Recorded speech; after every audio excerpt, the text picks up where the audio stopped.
Present perfect tense గురించి మనం మాట్లాడుతున్నప్పుడు ఇప్పుడే లేదా ఇంతకు ముందే లేదా ఈ మధ్య కాలంలోనే ఒక పని జరిగినప్పుడు మనం ప్రెజెంట్ పర్ఫెక్ట్ టెన్స్‌ని ఉపయోగించాలి. ఇప్పుడే లేదా ఇంతకు ముందే లేదా ఈ మధ్య కాలంలోనే ఒక పని జరిగినప్పుడు ప్రెజెంట్ పర్ఫెక్ట్ టెన్స్‌ని ఉపయోగించాలి. దీనిలో మనకి ఫ్రేమ్ వచ్చేసి subject plus have, has plus వి3 ప్లస్ ఆబ్జెక్ట్. వెర్బ్ అనేది 3 రూపంలో ఉండాలి. Subject plus have, has plus వి3 ప్లస్ ఆబ్జెక్ట్. ఎగ్జాంపుల్ చూసుకుంటే నేను ఇంతకు ముందే క్రికెట్ ఆడాను లేదా నేను ఇంతకు ముందే చెస్ ఆడాను. I have played chess just now అంటే ఇంతకు ముందే నేను చెస్ ఆడాను. మనం ఇంతకు ముందే చెస్ ఆడాము. We have played chess just now.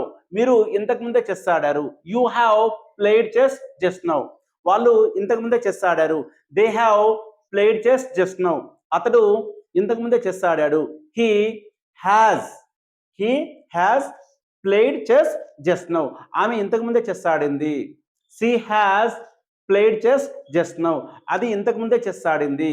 It has played chess just now. లేదా రవి ఇంతకు ముందే చెస్ ఆడాడు.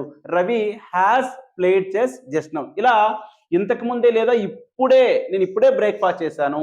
నేను ఇంతకు ముందే ఆమెను కలిశాను.